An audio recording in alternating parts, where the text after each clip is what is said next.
Welcome back to the Investor Professor podcast. This is Dr. Ryan Peckham, and this is episode 79. On today's episode, so exciting, we are bringing back the 4 people who were on this very show a year ago, setting their 2022 goals, and we are going to check in with them, find out how the year went, what went right, what could have gone better, how they're going to use this for their 2023 goals. I think it's important to note that years are always filled with twists and turns that we can't see, not sure how it's going to impact us. And so this is a wonderful time to reflect back and find out, how did 2022 go? So get your mind right and let's get to work.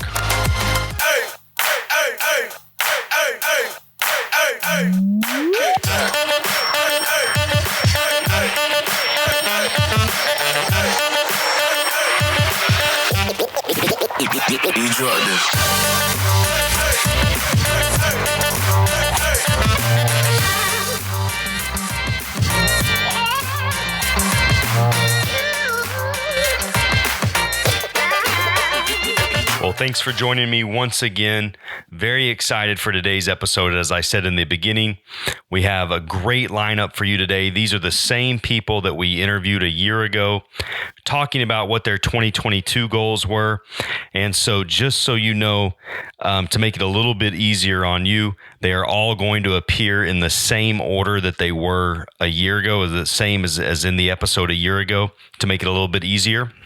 So one of the things I do want to mention is that, this isn't, did we achieve the goals? Did we not achieve the goals? It's more about having a plan for your life and living with intention and working towards a common goal. Many of the goals that we set, maybe we don't hit them in a year, but we can hit them in 2 years or 3 years or whatever the duration might be. So it's really more about being proactive and having the ability to keep whatever your goal is at the forefront of your mind to really try to achieve it year after year after year. And so I think you'll see when you listen to some of these, you'll notice that, as we've said many times on this show, we overestimate what we can do in a year and underestimate what we can do in 5 to 10 years.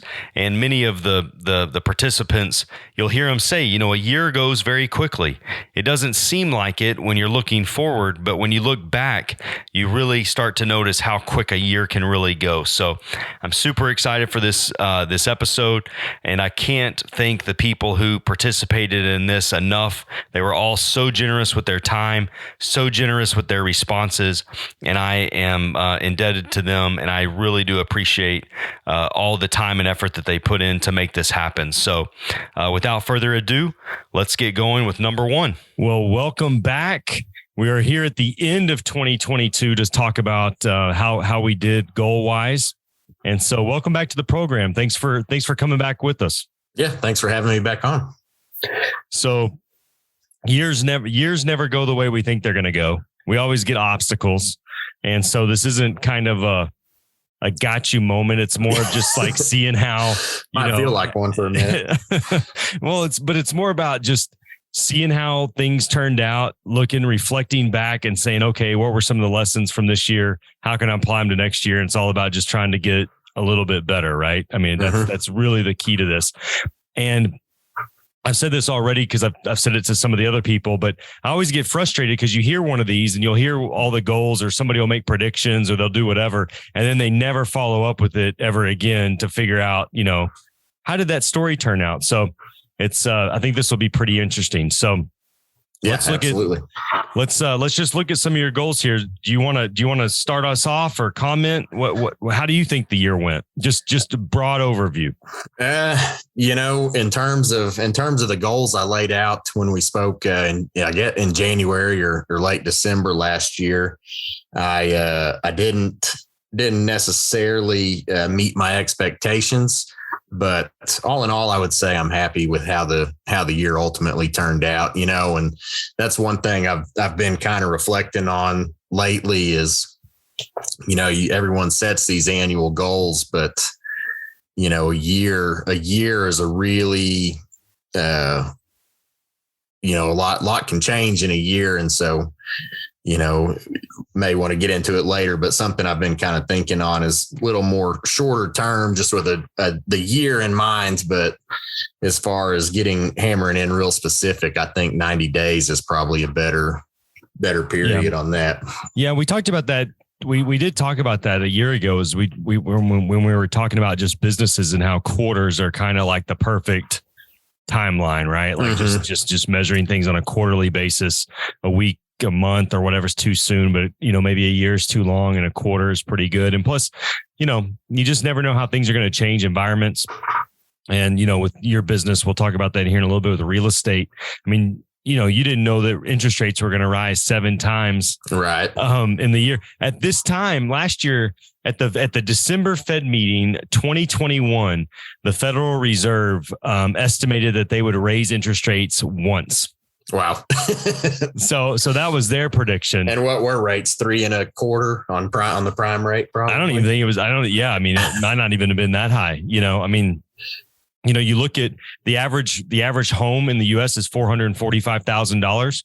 And if you would have bought it last January versus today, the difference, if you have, average credit, the difference is $1,000 a month, every month for 30 years. Wow. So in interest. In interest. I mean, it's a substantial difference, but I mean, that's somebody's 401k contribution. That's, discretionary income or just college, the ability everything. I mean, it's a massive number. So your first fitness goal was to do 75 hard. Yes. And I actually did accomplish that one. Okay. And that one has branches outside of the fitness, but, I can't endorse that program enough. I actually think I'm going to probably do another one next year. Yeah. I don't know. I mean, I haven't read about, I know of the program, but how often do they tell people to do it? Like some people just try to stay in that zone? Well, so Andy Frisella, who is the guy that created the program, the program itself is actually a year-long program called Live Hard. Okay. And so you're supposed to do the 75 hard. And then there's, I think there's 3 other 30-day phases after that you're supposed to do, to where you're supposed to do all 4 of those phases within 1 calendar year. Okay.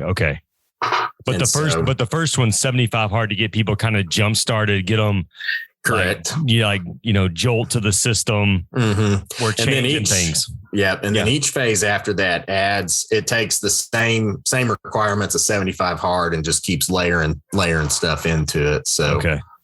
Yeah. Well, and then if you fail, on day 29 of the 4th phase, you got to start all the way back over it.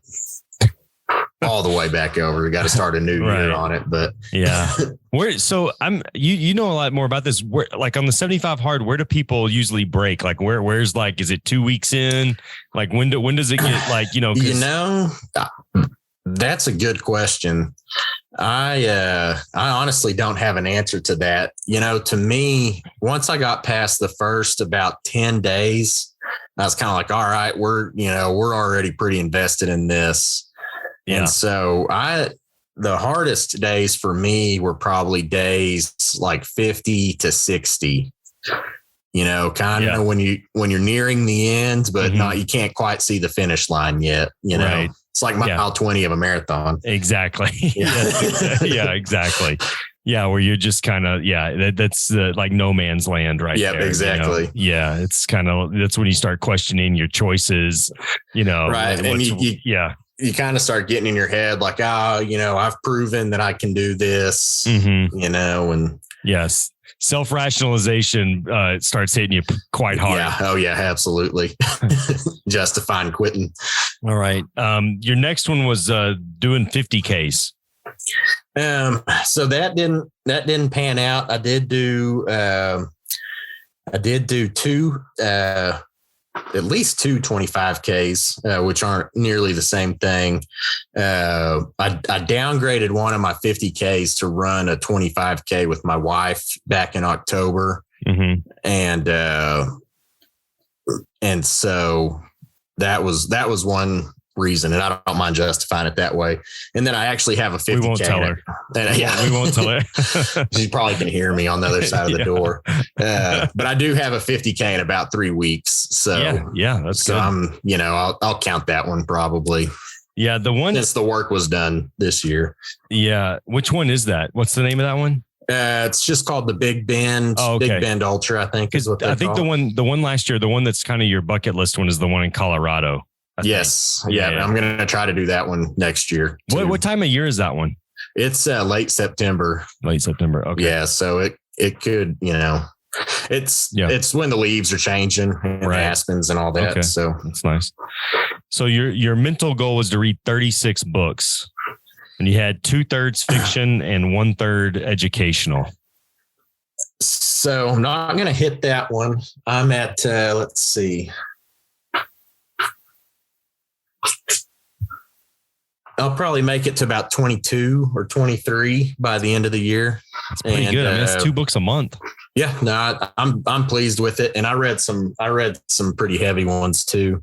Yeah. 11/22/63 is like 900 pages or something. So yeah, that's the one thing, like, it's kind of a bad thing to set, like, and I'm not saying it's a bad thing because you have to have a goal, but people will get, let's say they're upset because they didn't read as many books, but I mean, you could read 100 books that are 50 pages each. Right. It's just, I mean, it's not, how do you quantify it? Yeah, exactly. How you quantify it or how you look at it. So just kind of having something there that is kind of a gauge for you, makes a big difference. And, the quality or the length of the books that you read matters a ton. And really it's just more about just keeping your brain challenged and trying to put good things in, good thoughts in.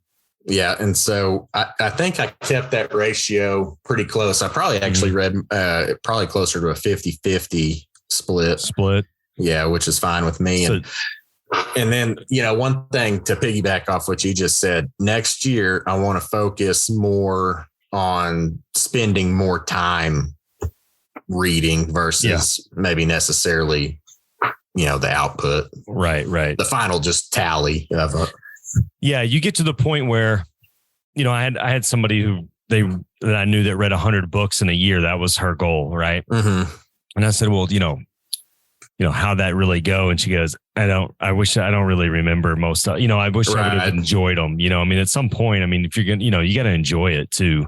Mm-hmm. I could see if you were, retired or something where that may be a realistic thing and you could actually take something from them. And I find when I have a book that I really like, you mentioned 11/22/63, which, I like that book, but it's almost like towards the end, I start reading slower. Yeah. You don't want it to end. Yeah. I just want it to draw out. So, well, do you have any, book recommendations for our listeners of things that you read this year that you really enjoyed? For your show, I read Boone by T. Boone Pickens, his autobiography. It's his older one. He was still a young man, I think, when he wrote this one. Okay. But I really enjoyed that. The first half of the book is kind of his younger years of building Mesa Petroleum, which he sold to Pioneer for, bukus of money. And then the second half is all of his kind of corporate raider type days. So yeah, it's always, I enjoy reading biographies, especially if you're kind of figuring out how somebody started out, where it's like, okay, how did they get their first big win, if you will, money wise or income wise, that then they build everything else off of. And he's a true, rags to riches. He wasn't poor necessarily growing up, but he was a self-made man for sure. Yeah. And he built Mesa Petroleum out of Amarillo, Texas. So, if he can do that out of there, then anybody can do anything anywhere. I can't remember the price, but I know his ranch just sold, I think they had to break it up into 2. It's they probably massive amount. Yeah. Up there by Pampa. It's a beautiful ranch. Yeah. And so, I read that one. That was probably the best on that would appeal to your show. Lincoln on Leadership, I really enjoyed too. Just about Abraham Lincoln's kind of philosophies. Okay, good deal. Well, I appreciate that. So one goal you had that pretty much everybody on my show, everybody on this show had was to be more present. It's kind of I thought that was an interesting thread from all the 4 different people. Everybody had. Yeah, four different people. They're all, all of y'all are different stages of life, different ages, all of those things. But everybody said that they wanted to be more present with the people that were either their family or when they were in front of somebody. Mm-hmm. So what is your thoughts on that? Hard one to measure. Yeah, I would probably say ask my family to give you an honest answer on that. Yeah. But I think I do pretty good. My wife and I are very busy, and we have a 15-year-old, but during the week it may, it could be hit or miss, but at least on the weekends we try to hang out and do something, even if it's just running errands together, at least we're hanging out. But it is something that you really do have to be, conscious of and be very proactive, because it's easy to just kind of, everybody comes home, everybody's tired, everybody just wants to chill out, so you really do have to make an effort. Yeah. One thing that I'm really guilty of and is just coming home, from work, and, we'll eat dinner and then it's just sit down on the couch and turn a football game on, or, scroll Instagram for 3 hours, which ties back into my reading goal as well, Yeah. And so that'll be a constant battle for as long as social media exists, I'm sure. Yeah. Well, yeah. I mean, if it's not social, it's something else, you'll see. I think it's just human nature, honestly. Yeah, absolutely. Just distract yourself with something. Right. And so your final one was your finances, was building your real estate stuff. So I already mentioned it already that, interest rates being raised 7%, that had to have an impact. Yeah. I ran into a myriad of issues on that front. Not disappointed in the year at all. I've gotten close. I think I said it was a 10X at the time. I probably 2.5X'd it, which I'm plenty happy with. Good. That's good. And so, well, you had that 10X goal, but then you said that was like truly your 5 to 10 year horizon. Yeah, absolutely. And I'm probably on track for that. Ran into a lot of supply chain issues. I had a project that required a little bit of legal counsel that took in a positive way. That has taken probably 8 to 9 months to get resolved. And so I may almost be at the finish line on that. And so I think once that gets kind of that straightened out, then I really might start seeing some growth. But yeah. Well, yeah, that's again, that just goes in the category of things you can't predict and the things you can't control, right? You can only control the controllables. So exactly. Yeah. And, I was working on a flip house, and it took, let's see, from the beginning of July until mid-October to get countertops in. And so, that was an error on my part. I probably should have ordered the countertops in like February, but those are the things that are difficult, that are really kind of outside of your control. And then it's not like you can do anything to really correct it in the moment, except try to be patient and not, yell at everybody on the way home. Right. Exactly. And it's kind of one of those things too. It's like, that was all that was left. So it's not like I could be working on other things either while I was waiting on it. So yeah, exactly. Well, do you have any takeaways for the year? Anything you're going to apply to next year? Just kind of overall, kind of outlook. I think the older I get, I think the more I recognize the value in a daily routine, daily disciplines. Yeah. And so that's kind of been my takeaway. And 75 hard showed me that a lot too. If you just go and put in the work every day on whatever it is, eventually you'll get your results. Yeah. It may not be, it may not be in a year, but even if you only get 2/3 of the way there, that's doing better than a lot of people. Yeah. I mean, like I was telling somebody, my goal for next year is going to be the same as this year, growing my business I'm trying to get to 100 million in assets under management. And, this year has just been such a beat down, and I'm about probably 2 or 3 million under where I was at this time last year. But given where the market is, I guess that's a win, but it's still, I don't feel like the year was lost or anything. but it's still, that's my goal, right? Like, so right. I still have that same goal is still out there. I'm still going to try keep doing the same things. Yeah. It's still the same consistencies, making a list of what I want to accomplish the night before. All these little things, they just add up. It's the consistency. It's not the goal you set for the year. It's just doing it year in, year out, day in, day out. And, you can kind of get a lot further ahead than you think just by doing those things. Right.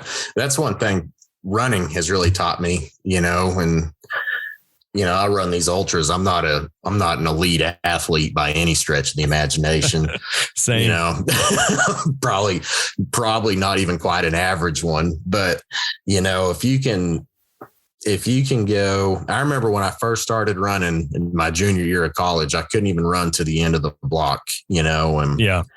And so, but you can go online and download a training plan and build up to basically anything you could fathom. And so if you can learn to take those principles and apply it to whatever area of your life, yeah. Well, and that's the thing. There is a plan available for everything. There's a plan available for how much money you need to save to be a millionaire, how much you need to run to do a 100-mile race, how much there's plans available for everything.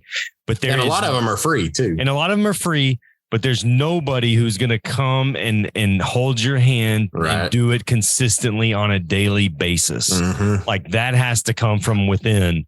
And that's where the separation occurs. Yep, absolutely. Because so many people are not willing to make the choices that it takes to make that happen. So most people know that we work out at the same gym. I see you there quite often. It's the same people. I see same people. You want to know something funny? This is just, I wonder if you've had a similar observation. Every now and then, if I've got a workout that I can't do like at lunchtime, I'll go in the morning, and I swear it's the same people that are there in the mornings that are there at lunch too. Yeah. Like, you guys just hang out up here all day or what, Yeah. Some of them are doing, some of them are doing 75 hard. They're coming back, Yeah. Got to do their two.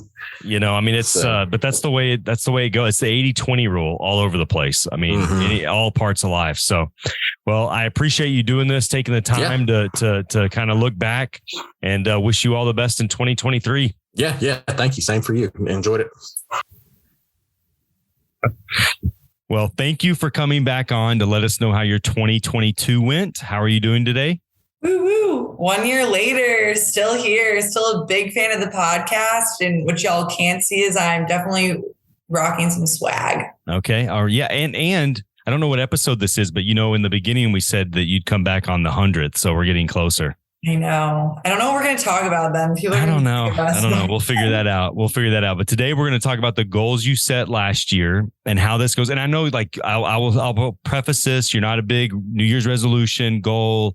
Like we know this, but you got to have at least something to aim for throughout the year. Yeah, no, I'm here for it. All right. So your first one was to learn more about investments, but you were specific. You wanted to learn more about other investments from stocks and things like that. You said art, you said real estate, you said gold, so how are we doing with that? Yeah. So I think this one's interesting because I was thinking back on this, and I think I learned a little bit more this is going against the rule, but I learned a little bit more about Roth and like investing that way versus the 401k. Right. But instead of actually like investing in those like different like assets, I kind of decided like mid towards the end of the year to actually learn more about investing in my photography business and what that would look like. And that kind of came organically, but also was like, dang, if I'm going to like put money somewhere, put into something that I'm passionate about and where I think like an investment is like, oh, I can see it growing. I can see it like going somewhere, right? Like ultimately, or like what I'm going to put in is going to like have this domino effect. Correct. And it kind of hit me where I realized like, yes, these like assets could be good and or like the market is good, but like why don't I also just like invest in my business? So I ended up hiring someone to do some like strategic advisement, and she specializes like solely in photographers and or like some other creatives. So that is what I learned. I learned a lot about her and her different like business and models before fully investing in her, but yeah, that is something that I learned about. And now starting this month, did it finally, was like, let's go. And I kind of remember maybe it was even on the podcast, but you had even told me that of like, dude, like invest in your business, like invest in this. And I think like as my full-time job, like working in consulting too, it's like, I also need to recognize like when to pull in that outside help to either do something that's not my specialty, right? And Correct. or accelerate. And I think that's why I brought her in, because I want to like accelerate. I want to be ready for the spring. I want to cut through some of the red tape. Like if that was my full-time, sure, I would take the time. I'd learn how to do it. I'm sure there's a lot of good that comes in that. But I was like, I want to accelerate this. So I'm going to be willing to like put in the funds to like make it happen. Yeah. And you also start learning, like, as your business grows, I mean, really your time is worth something as well. Yeah. And so like, I mean, you can teach yourself skills, you can teach yourself to do a website, you can teach yourself to do all these things, but at the end of the day, is it really worth, you know, that you could be using those hours to, you go take pictures or you're doing your stuff that really made your business what it is. You know, you go do more of that and let somebody else handle. And there was one thing you said last year about learning about real estate, Airbnb, that you took photos of somebody's place that you stayed in and you sent them to them, you know, as a courtesy, basically. And I'm thinking like that is a great offshoot for your business. Yeah. Like you should, with like you know, travel with like Hawaii. I'm sure you saw those photos. Yeah, too. but Hawaii. But I'm just thinking about like you reside in the Dallas-Fort Worth area, and there's got to be a lot of places that are up there that you could just locally, you could say, all right, I'm going to come by, you know, and that could be a separate service that you offer to people versus just, you know, the regular photography stuff that you do. Like that would be a great like tangent from what you're currently doing. I like that. I do. I mean, because that would be. I think that would be pretty easy, not easy money, but I mean, a great like complementary business to what you're currently doing. I like it. So I was going to share with you that you're talking about learning about art. So this past year, I took an art class with Sotheby's, learning about how to invest in more with art. And again, I'm not your financial advisor. It's other people. I'm not your financial advisor. This is not financial advice, but there's a website called masterworks.io where you invest. I learned how like you take really expensive art and you're basically buying shares of that. So I learned how that whole thing works. So anyways, like kind of got deeper into like art as an investment. So I took one of yours from you and then. Good. Someone needed to execute on that. Follow through. So you also talked about doing more outdoor activities, specifically sailboating. Oh no. I know when I listened back to this, I was like, frick, I did an outdoor activity, but it wasn't sailboating. Fail. So sailboating didn't make the cut, mostly because the summer was consumed like almost every weekend at a wedding. So I just didn't really have time to sailboat, although I did kayak once or twice.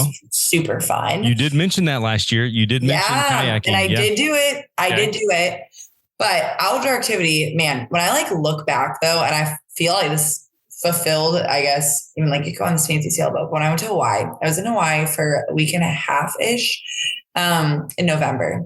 And we went on like 6 different hikes. It was amazing. I don't see myself as this like huge, like, I don't know. I didn't grow up in like Colorado or something like that, or California where I grew up like hiking, and, you know, we're Pacific Northwest and a lot of friends have. And so I think it's easy, especially if you go with that crew, to feel like kind of incompetent, like I don't know anything. But I went with like my friends, they live in Hawaii. They took me on all these hikes and it was amazing. We wake up every morning, go on a sunrise hike, hit the town, then afterwards, like get some food, go to the beach, and then like either another hike again at night or just like chill.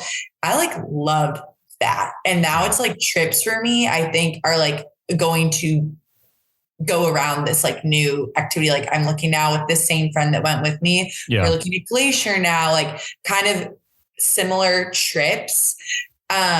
Just because I think too, working from home or working in corporate, I recognized like, and I live in Dallas, like I kind of get the city, I get the out to eat and the cute stores and all of that more like on my daily basis.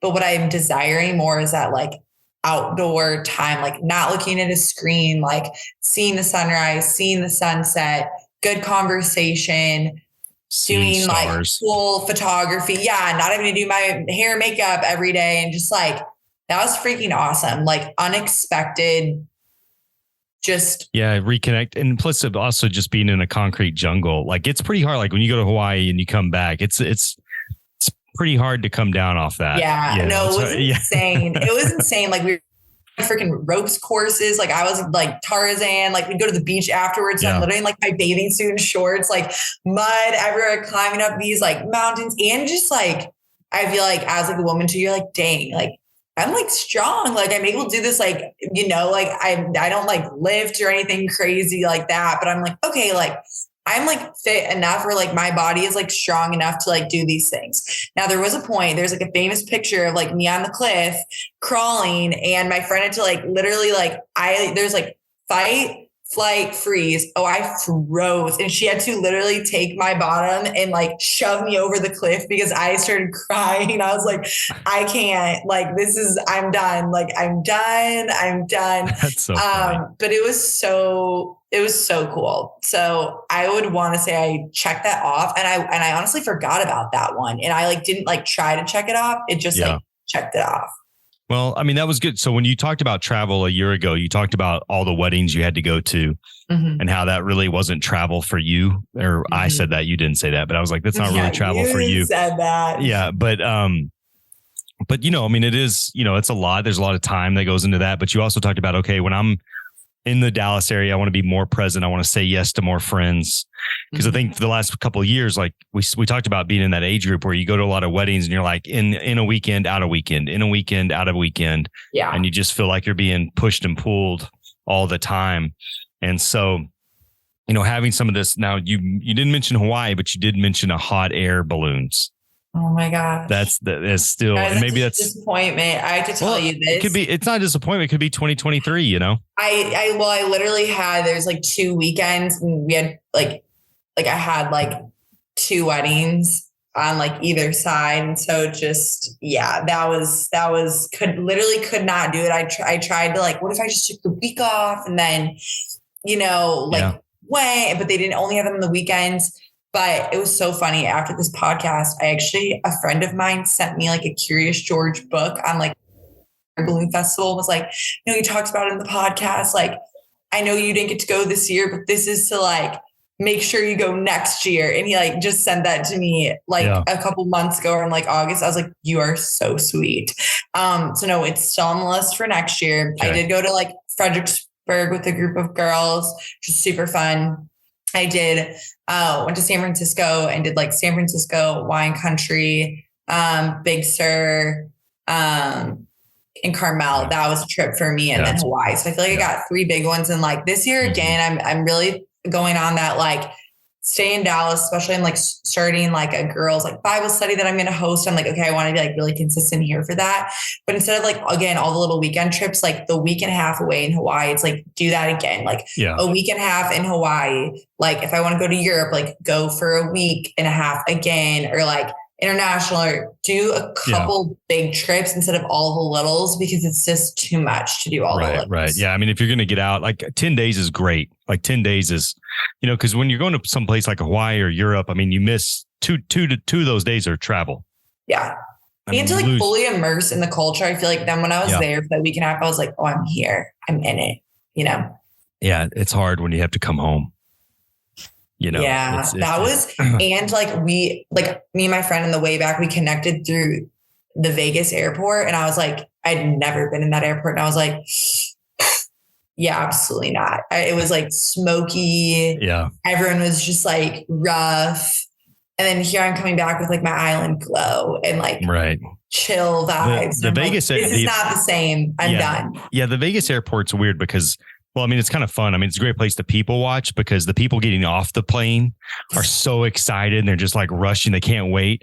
And then the people who are getting on the planes are got like, sunglasses on, and it's like any amount of light is like the light of 1,000 suns. I mean, it's much different. So you brought up your Bible study. So one of the things this past year was doing scripture memory. Yeah, how'd that go? It's funny because when I like listen to this back, I literally have the ring that I like started, which like after this podcast, I like started the ring. I have it.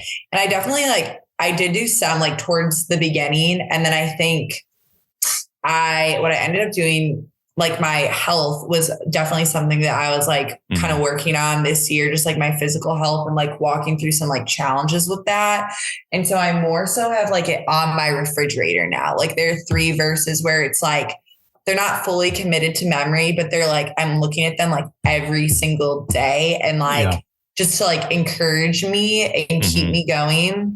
And so that was one where I feel like it evolved over time where it was like, okay, like, and then I also went through something at my church. It's called Gospel Care. And so that was like a semester long commitment. And every week there's like different kind of like scripture with that. And so I would say it was like less, like I even said that I was like, I can't make this like structured thing. So I'll never do it. If it's like once a week, that will feel too whatever. Right. But I feel like just overall, it was like, there was so much more like using scripture to like encourage me and like walk through different times and just like use that as like my truth. Like I felt like this year for sure, that was something I grew in and have like wanted to grow in for a long time. It's just, I'm not a super disciplined person. So it's so hard for me to like keep those like habits, Well, and it's not like, I mean, obviously you said scripture, memory and those kind of things, but it's really more about keeping it being proactive, keeping it top of mind. And it seems, from afar that you did that. Like, I mean, that you were much more proactive with it this past year.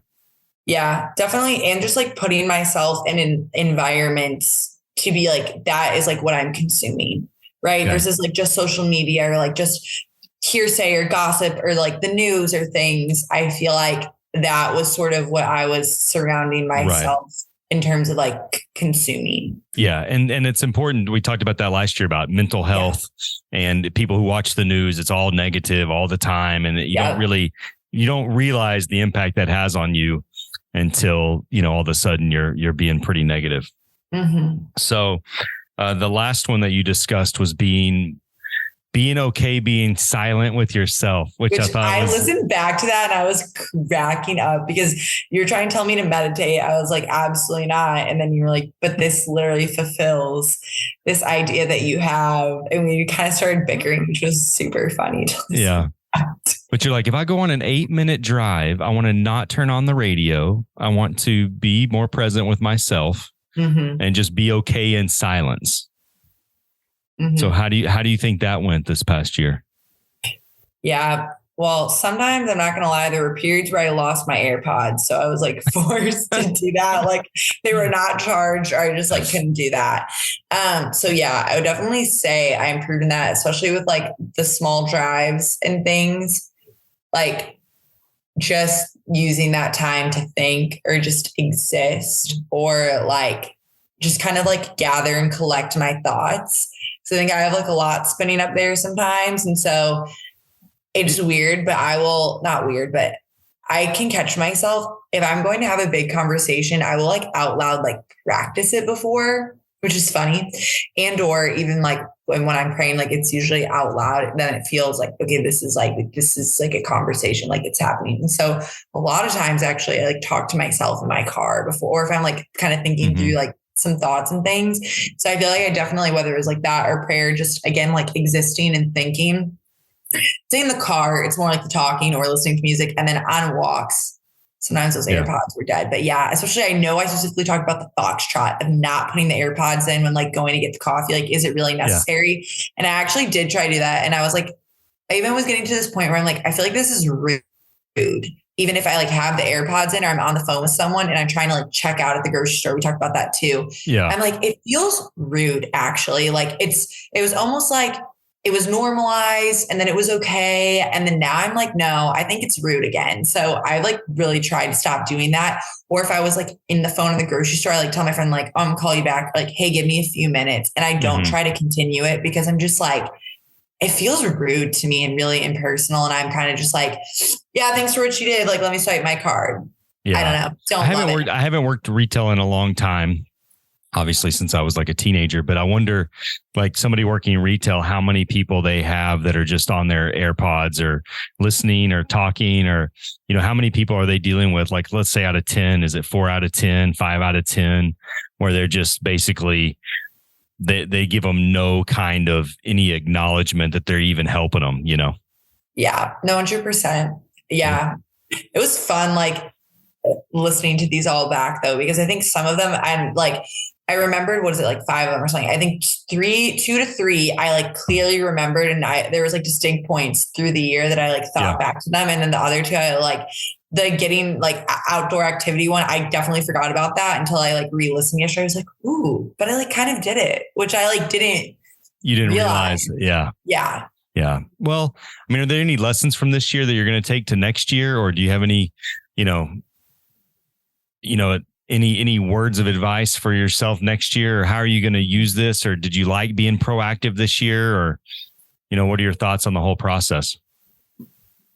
I think it's good to like, I call it like vision a bit, like to like it's cast like a vision board. Yeah. Like casting vision, I think is good because then there's like some level of accountability, even like circling back. I remember I was like, maybe the 6 months, cause I don't know about a month, but then like in a year, but I wouldn't have even had the Hawaii thing to tell you. Right. So I think like casting vision is like super important. Yeah. Like I think it was, go for it. I was going to say, I think also like when you're looking forward a year, it feels like you have a lot of time, but when you're looking back at the year, you go, man, that went really fast. Sure. 100%. I think it was cool though, to see how some of them were like, it wasn't even this thing where I had to be like, oh yeah, you have to do it. Like the getting outdoors, like something like that. I like live in the gray. I'm like not this like boom, boom, boom, boom, boom kind of person. I mean, I am, but I'm not. And so like, I think setting something like that versus being like get outside 30 minutes a day. That feels You're like never doing that. Rules based to me and like doesn't feel attainable versus like lower barrier to entry, but like still more like big picture of like get outdoors more and like try something new. It's like, you can do that in a way unintentionally or intentionally. Yeah. And when you make it real specific like that, like you're 30 minutes a day, I mean, are you doing it? You start to, am I doing this because I'm present in the moment? I enjoy this, or am I doing it because I want to check the box because I set this goal? 100%. And so it's, it's a fine line that you have to walk between, setting goals, being intentional and being proactive with your life, and then not just making it so regimented that you don't enjoy the journey, because the journey is what really matters. Totally. I also think, to your point, like reflecting back and like thinking on this new year, I think for me, like last year I could almost like bundle all into a year of like what I was kind of looking to do, because it was not a lot of the same, but like was on like similar projects, had a lot of weddings, like the whole year kind of looked the same versus like in a way. But then like this year, I feel like I'm looking at it as more like smaller bite size, or like so consulting to me, like phases though, in the sense of there's almost like different seasons, and there's going to be almost like different goals that go with the different seasons. Like I feel like January, February are like my slower like months overall. There's a project that I'm like looking on for work, and it may be like a little bit more like higher intensity. And so it's like that. And then like committing to this like home group that I'm like starting, just being like present and consistent, like every week for those first like 2-3 months. And after that, it's like photography season. So it's like, that is going to be like my focus of like, okay, like and even now it's like I feel like this past month has been like building all of my acts and preparing for the new year of photography. So then that's going to be like executing on all of this hard work for like 4 months to kind of get things, and like doing the photo sessions, like kind of doing all of that summer. And then like, I think will be more of my like travel. I may go back to Chicago for a few weeks and stay with a friend. And then beyond that, I like cannot tell you like fall, winter, any of that. Yeah. But like that first, almost like those first like 3 things, I look at them differently. Like I almost have to have like different like goals or different like visions for each of them. Yeah. Yeah. And plus too, I mean, like when we set goals, sometimes, like we don't consider the ramp up period and the planning that goes into place just to even. That's how I feel with the photography stuff. Yeah, it's exactly. Like literally people, I mean, like it's busy in March and I started end of November now preparing, and people probably don't realize like all that goes into like changing my pricing, my brochure, my contract, getting the flow together, like updating everything. It's like, I need the downtime to like get it all together. Correct. A lot of that planning it's time that nobody sees. Yeah. It's 100%. Time nobody sees. Yeah. And like the business itself is going to like run very differently this year. I'm like setting different boundaries with it and like consistency and So. Well, awesome. Well, I am super excited that you agreed to do this with us. Thank you again for being so open and reflecting with us and just, for sharing everything with us. Thank you.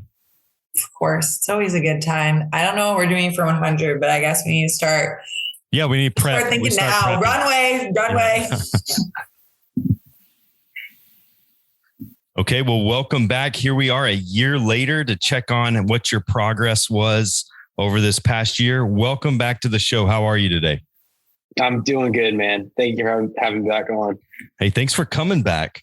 This is, it's not always easy to reflect back on, the goals we set, but that reflection is so key because we learn so much from what are our goals? Did we meet our expectations? How can we tweak things?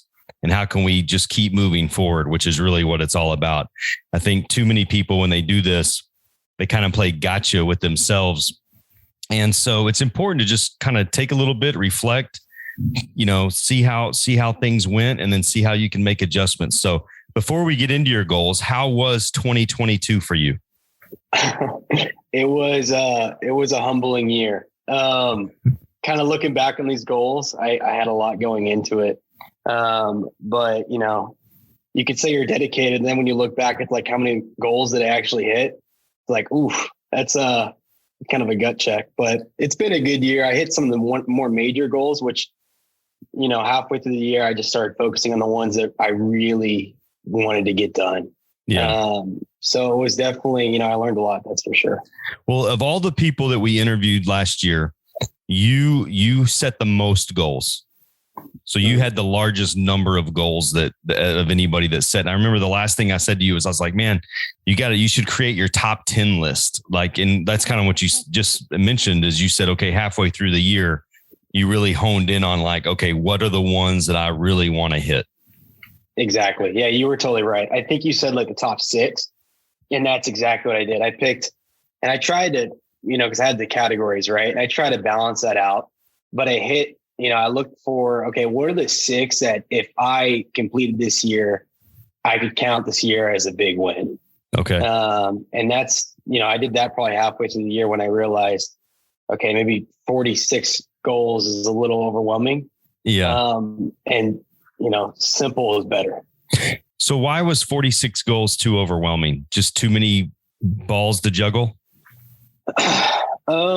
So I think the biggest thing was I started realizing that when I wrote these goals out, they meant something to me, and they were goals that I've had in the past, but they played against each other. Right. So like one of my goals was I wanted to have an investment portfolio of X amount. Right.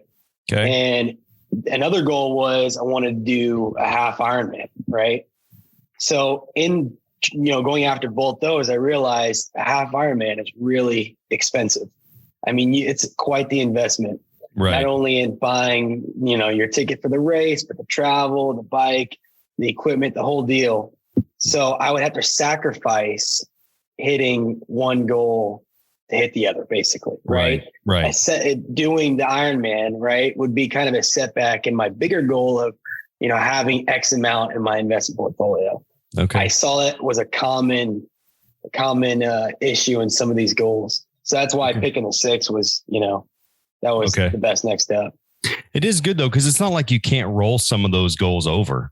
I mean, it's not like you couldn't do a half Ironman this next year or half marathon this year, something like that, I remember last year, I really enjoyed your categories, right? Because I bragged on you because you had that contribution category where you wanted to help somebody accomplish one of their goals, which I think is just, I still to this day, I think that's a great thing for somebody to just be thinking about. How did that go? So funny you bring that up. And looking at the categories, the 2 categories that I hit the most goals in was contributions and then was experiences. Okay. The contributions, I hit majority of the goals. And that was kind of a big goal for me, is like, I mentioned this in the last time I was on. The year previous, I was so focused on the professional goals of, doing X and Y for myself that I kind of lost sight in how fun it is to help other people with their goals, which was majority of my contribution goals. So it went real well. Like, one of the goals that I had, just calling it out, was I have a younger brother, and I know through my journey how important it is to be financially independent. Right. Having that for myself, I wanted to help him achieve that in his journey. Right. So that was the big that made the top 6 list this year. Okay. And we were able to make it happen, which was awesome. That's great. So you also had habits to kill and habits to start. Yeah, that was I wish the audience could see your face on the habits to kill one. That was the no phone in bed goal. I knew it was coming. I knew that was coming. Yeah. So that one was a little tough. There's no ifs, ands, or buts about it. It's in the beginning. This was another thing I learned, and it kind of ties into this one. You can do something for 30 days. You can do something for 45 days. Right. But eventually, if you don't, you got to stick to it for the long run. So when I started the year off, I was doing it. I was putting my phone in this other room. It would take away the habit. But obviously, you get comfortable. Oh, that's not me. I could have my phone next to my bed and not use it. Yeah, that's a fallacy. Yeah. Yeah, it's hard. That one real quickly. Well, and also, you do have to use your phone for work and stuff like that. So, you're reading different things. I think it's, try not to let it get out of hand, with having the phone too much. At least it makes you conscious of it and you're more proactive about it. Right. So, being proactive about the habit or whatnot is just as important. And it was funny. So your habits to start was reading before bed. Right. And so I'm guessing that lasted about 30 to 60 days. I say 45. 45 days. That's why my favorite time to go to the gym is like March 1st, man. All those people are, it goes back to normal. Yeah, I hear you. No, that's, when I'm crafting the goals for this next year, I gotta have some way to make sure that change is long-term, right? So I can't do the no phone in bed for 30 days or whatever it is. I got to have a bigger goal than that, like 150 days, and then hopefully that sticks. But yeah, the reading before bed was good in the beginning. I think I lasted a little longer on that one in comparison to the phone. But slowly it started to, you can get comfortable and it dwindles away. Yeah. Well, that's the thing about time, right? Is it just keeps flowing.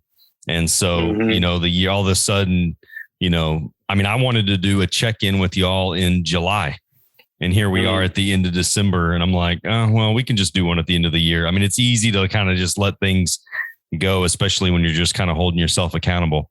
The one category you did do well in is you had like a fun entertainment, like you wanted to travel more this year. I know you've traveled more. So, you've gone on some good trips, and then you wanted to focus more on relationships. I think you've probably done well in that category this year as well, right? Yeah. So the fun thing was, it was a big part of this year for sure. Because again, going back to the previous years, I get very focused in hitting these professional goals that I forget. And this is something that you said in the past, right? Like, you need the experiences, doing things with friends, going places. You remember those when you're older. And you can't get that time back. Right. So I kind of gave myself permission to do that this year. Like, one of the big ones was, I've never been to New York. We didn't travel much when I was younger. My family didn't travel much. So New York was always kind of like this cool place that I would love to go if I made enough money and, whatever. Yeah. So I just planned it out, and I had some buddies that I went with, and it was a blast. I mean, New York was so much fun. But yeah, the experience is the fun part. That was a good part of this year. The relationships piece was good too.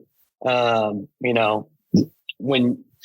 I moved to a new city recently in the last year, so finding a friend group and finding some people, you are who you surround yourself with, right? So like finding some good people to surround yourself with, that was a big goal, and I was able to make that happen as well. Yeah, I mean, there's not much to it if you don't have people to experience it with, right? So if you were exactly in New York walking around by yourself or whatever city, it's just not as much fun as if you have people that you care about that are with you. And again, I mean, we mentioned this last time, but that's the nice thing about, planning trips is not only do you get to go on the trip, but you get to look forward to that trip for a long period of time before it. And it's fun. So it's motivating. I mean, going back to that, like when you have a trip already booked, planned out, there's two things that I noticed with this. The stress kind of sets away. It's like, can I financially make this happen? And it's you already planned it out and already booked it so far in advance, right? That stress kind of subsides, right? And then the other part is, like you said, I know that I took these X days of work off, so I got to make up that extra time, right? Right. So it kind of makes you work a little harder in that quarter. Yeah, exactly. And you almost end up I ended up ahead of where I wanted to be because of that, which is awesome. Yeah, there's somebody, I can't remember who said this, but they said, if you could work every week like you were about to go on vacation, you'd be the most productive person at your company, right? Oh, the week before you leave, I mean, you're getting everything done. Every email's getting replied to. You're getting everything off your desk. And the same thing with the trip. Like if you book a trip and you pay for it before you go, it's so much more fun. I mean, there's nothing worse than like paying for a trip a year after you've already taken it, right? So having that financial discipline on the front end makes a huge difference. So exactly. did this experience impact how you're going to set your goals for next year? Definitely. I think if I could sum it up, it would be simple is better. Fewer goals, and the ones I prepared mine for next year already. But I'm going through the practice of, here's the goals that I want to try to set out on and put them on paper, and then don't stop there. All right, what are the ones out of these 3 that I put for contributions? What are like the 2 that or 1 that really means something? Right. And then I find that 1 or 2 and then I cross the other one off. So it's like getting real serious about what are the ones that would make this year a big success if I hit, and what are the ones that would be cool if I hit it, but I can always push it off to next year. Maybe I'm not as serious about. Okay. Yeah. I think, all of this stuff, just being more proactive, being aware of where you what direction you want to go, just makes a big difference because it gives you purpose and it gives you kind of a beacon or a North Star or whatever you want to call it, just something for you to focus on. And that's kind of the point of the whole deal, because so many people just kind of float, and it's, you ask them what they're working on and they have no idea what to even tell you. So, I mean, even, just having a purpose on where you want to take your life. I mean, it impacts it so much, because if you think about it, you don't realize that 5 years go by, 10 years go by, and people just kind of float.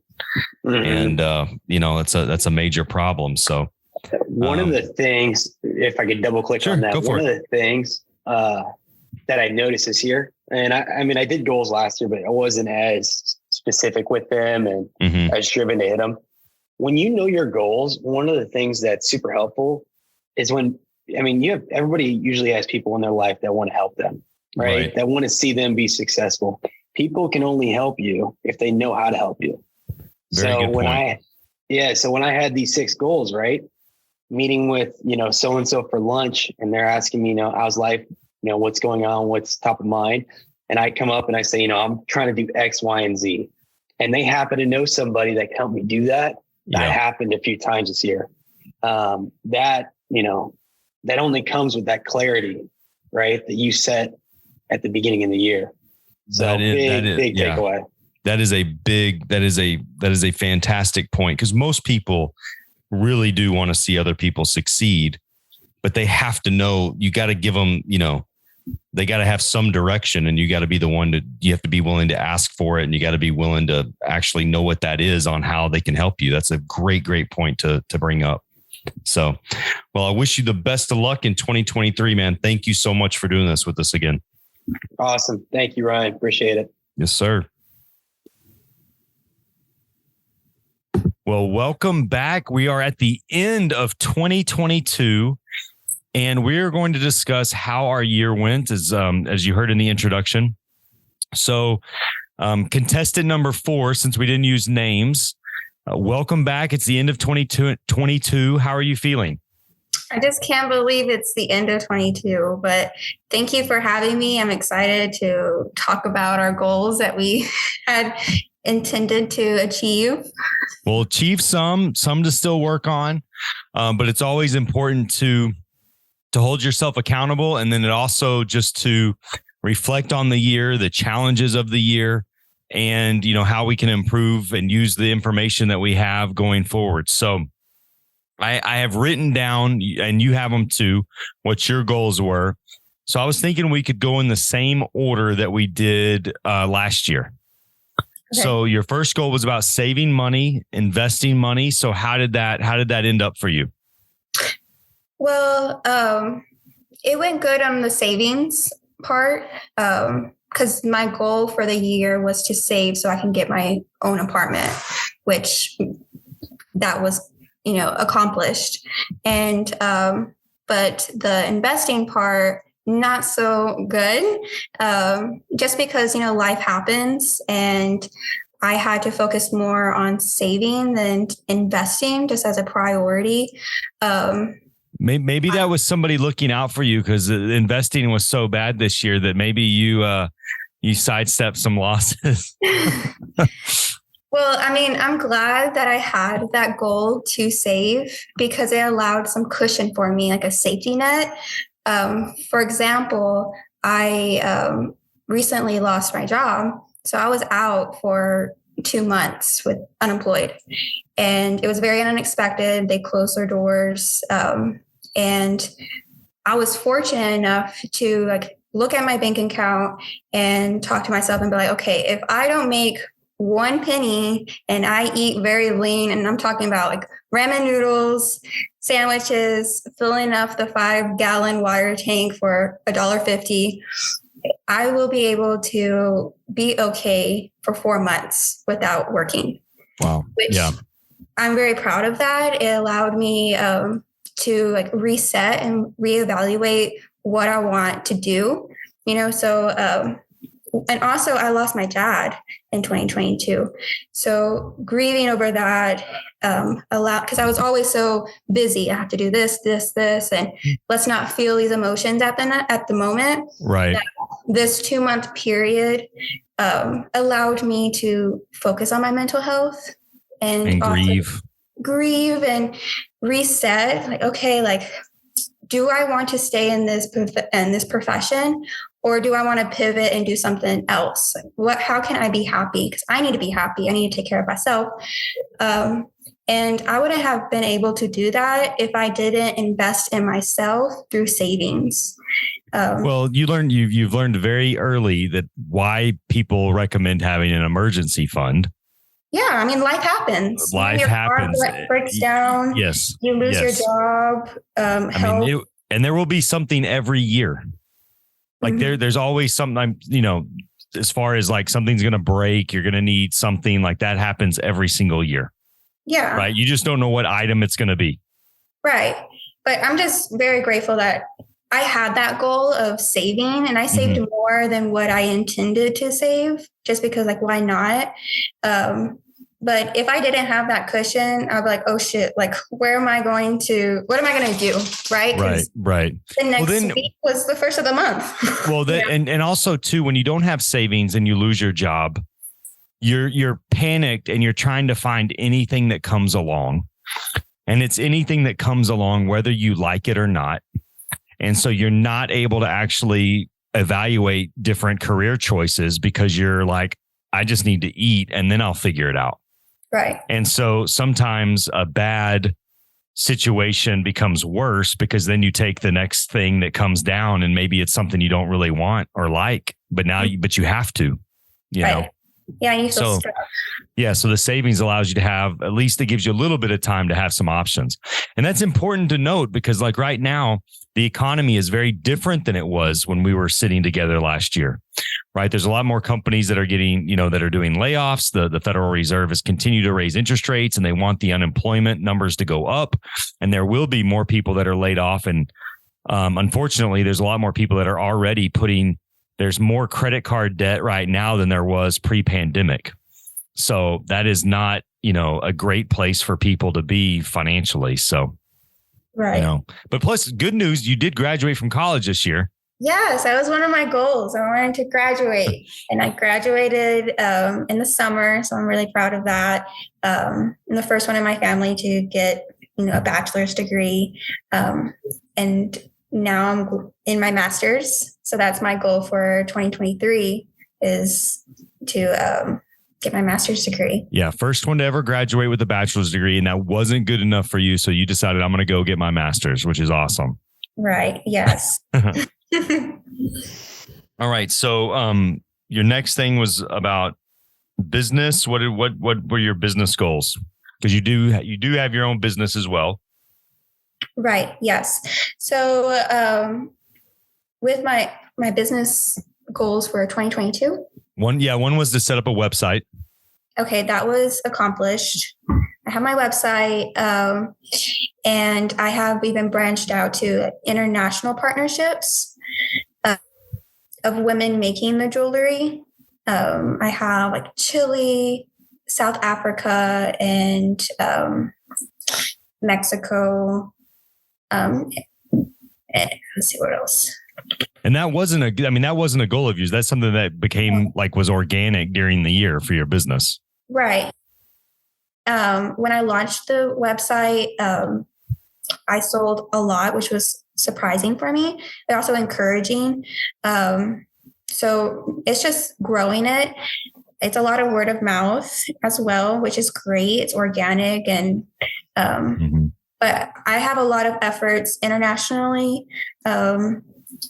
But I would want to achieve more locally. So that's going to be a goal of mine is to bring those efforts more local to our community. Okay. Yeah. One of your big relationship goals last year was to be more present in person with people. So we talked about how, just to kind of recap, we talked about how during the pandemic, everybody got so used to being on their phones and things like that. And so you'd go out to eat with people and they'd be on their phones the whole time. And so you set a goal to be more present. How do you feel that went? I feel like that went really well, especially with life situations, with my dad passing away and reevaluating relationships, because we weren't really on the talking basis at the very end and realizing life is too short. And my boyfriend now lives out of the country. So just really valuing the relationships. I value everyone in my life and realize that, tomorrow's not promised. So I try to be as present as possible. I try not to be on social media as much. And that was something that I talked about was putting my phone away. I feel like I have made an improvement from last year of being more present.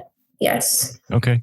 Yeah. That's good. Yeah. And that's a hard one because that's continuous. Right. That, you can't just, that one's continuous. Okay. So the other fitness goal was a 5 a.m. run with your boyfriend. How did that end up? Did not work out at all. I'll be 100% real with you. We're going to blame that. I bet it's because your boyfriend didn't want to get up. I'm going to blame it on him. Yeah. I mean, we both had some goals for health. And I mean, I feel like that was a little ambitious for me. My goals are kind of be more realistic this upcoming year, working out 3 times a week instead of every single day at 5 o'clock in the morning. Yeah. Especially when it's super cold outside. That's just so great.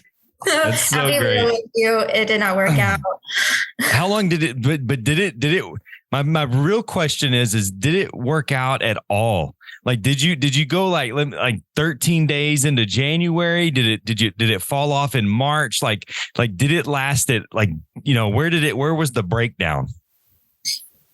Well, if I'm going to be completely honest, I had the good intentions and started, but when it was a really rough year personally for me with family, and my living condition. I moved out of the house and then got my apartment. So it was just a lot that my mental health was not the greatest.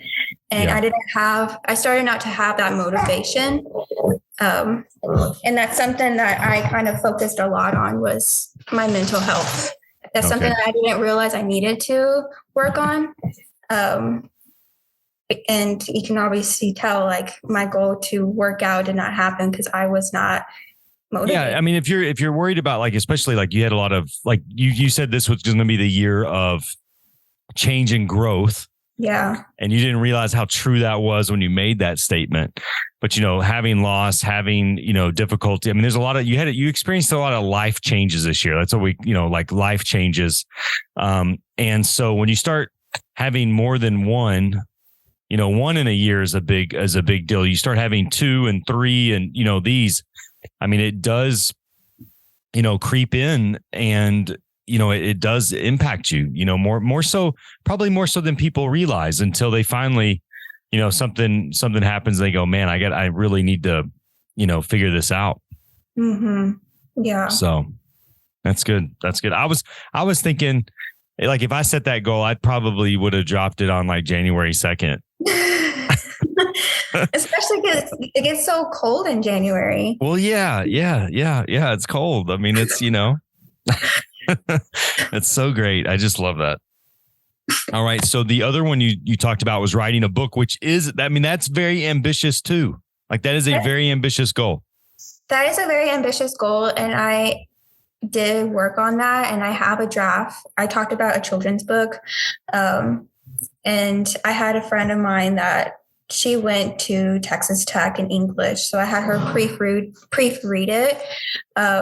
So that goal is still in the process. I said that I was going to publish it by the end of the year and that did not happen, but I have a draft. And on top of that, pretty amazing. During that period of the 2 months of being unemployed and being alone in my thoughts, in my apartment all day and all night, I needed an outlet. So I wrote down my thoughts and just experiences that I had. So it's not necessarily a book, but it's just journal entries that I feel like in the future could turn into a book. So that's kind of like an ongoing process. There's not really a deadline. Oh, right. A deadline. Well, it's interesting because last year when we did this, you said that like writing for you was very therapeutic. Mm-hmm. Was, as kind of an outlet that you've used in the past. So that really goes right along with what you said last year, as far as something that, that helps you, which I think is pretty amazing that you kind of came back to that, while you're dealing with such heavy stuff. Mm-hmm. Yeah. And I got vulnerable and I gave it to my boyfriend to read. And I was like, here, just read it. And he's like, wow, like I feel like I know you a little bit more just by reading, because I really put my heart into writing. Yeah, I never thought of myself as a writer, but it's a form of expression, getting it off your chest. Yeah, and it's very vulnerable when you do something like that, and then you hand it to somebody and say, tell me what you think. It's a very, but to have that kind of growth, you have to be vulnerable at times. Yeah, and see what comes about. So did this process of last year setting goals, writing them down, talking about them, do you feel like it helped you, hurt you? It made you be more accountable? You thought about your goals more throughout the year? What are your thoughts on just the process overall? Well, when I set goals, it's intentions of like who I want to be, right, in the future. Mm-hmm. When I imagine myself in the future, I see myself as an educated woman that is a great wife and mother, but also is very involved in community. So that's where I have my goals. And in order for me to, like, for example, in 2023, I have a goal because I've been in the nonprofit industry as an employee, but I want to be a board member. So that's one of my goals. And that's where I get my foot into the door into the nonprofit world, into that direction of that future me that's involved in community. So those tiny little goals leads up to the bigger picture. Right. The wife and mother, well, first I need to take care of my health. I neglected my health in the past years. So 2023, I want to focus more on health. Last year was more finance. Mm-hmm. So I have to take care of me. When I talk about health, it's mental and it's also physical, not to lose weight, but to actually feel good and have energy. Right. And then educated, right? I said I want to be an educated woman. So getting my master's, and I'm, always proactively learning and trying to find other courses. Like when trying to get better. Right. Yeah. But all of my goals have intentions. And so my intentions for last year, 2022, it really paved the direction for my year, and it helped me. It all benefits. I think it just goes back to just being proactive, being intentional, knowing that there's a bigger picture on why, so your why of seeing who you are in the future and trying to take steps to get there. Mm-hmm. I mean, that is a wonderful mindset to have, right? So we talk about how sometimes we overestimate what we can do in a year and we underestimate what we can do in 5 years, because things there is a ramp up period for some of these goals that people set for themselves. I mean, it doesn't, you can't, there's different steps you have to take. And so I think that's a wonderful and just mental thought process that you have on how you're going to achieve these things. Yeah. I just feel like every year I'm trying to level up a little bit, be a little bit better. Mm-hmm. But if you're not intentional, it won't happen. I mean, that's the whole thing, right? It's if people aren't intentional about it, they just kind of float through and then they don't understand why things aren't working out very well. Yeah. I mean, I had a friend I talked to about goals. I was like, hey, have you set goals? And she's like, oh, I don't even know what to set. But I feel like the first step is to vision, who do you want to be and what are the steps to achieve that, and having tiny little baby goals to achieve that bigger goal. Because it doesn't happen overnight. You don't just become this person. You have to proactively work on yourself. Yeah, to make it happen. I mean, only 3% of people write down their goals. And, it's just not something that the average person is willing to do, because a lot of times people don't want to do what we're doing. They don't want to look back and say, okay, what went well this year? What didn't go well? What are the lessons I can learn? How can I adjust? How can I keep growing? People don't want to, have that accountability with where they said they were going to be. Yeah. Well, I mean, you made a great point. For example, it doesn't feel good to know that you didn't achieve a goal that you set for yourself. For example, the health, the 5 a.m. run. Right. But I can evaluate I did so great on my financial goals, but the health goals fell short. Why? Right. And let's start working on it. Maybe I need to refocus. Yes. And it's not about success or failure. I think too many people think I didn't succeed in this goal or what. I mean, I've had the same main goal next year will be 3 years in a row. My number one goal is the same. And I still haven't hit it, which is growing my investment practice to $100 million. And if I didn't have to take a Mike Tyson punch to the face every day this year from the stock market, I'd probably be a lot closer. But I don't look at that as okay, I'm a loser. I didn't achieve this. I'm okay, I still have to work on that. I got to focus on this. I got to, be very intentional on it. And it just provides some clarity with where I want to go. It's not about checking the box. Did I do it? Did I not? Success, failure. I think too many of us think that way. And it shouldn't be about that. It's about just giving yourself something to focus on, because otherwise we just kind of float and like, oh, well, where'd that decade go? Because the thing I always tell, I've told you this, I've told others, people in my life this, but the time is going to pass anyways. Mm-hmm. It's going to be your 30th birthday at some point. So why not put some things in there that you want to achieve and look at who you want to be in the future? Because the time's going to pass. I mean, the time will pass. And so you have to be intentional with that time. Yeah, definitely. So, well, I appreciate you joining us. Here is to a wonderful 2023. Thank you so much for doing this for us. Well, thank you. And thank you for everything. I mean, not only are you the investor professor, but you're an actual professor at a university. And that's how I met you. And I've learned a lot from your teachings, and I listen to your podcast all the time. So I just want to say thank you, because you really changed my mindset, and honestly, like a generational, situation. So I just want to thank you for everything, because I've learned so much from you. Well, I really appreciate that. And you're always way too nice.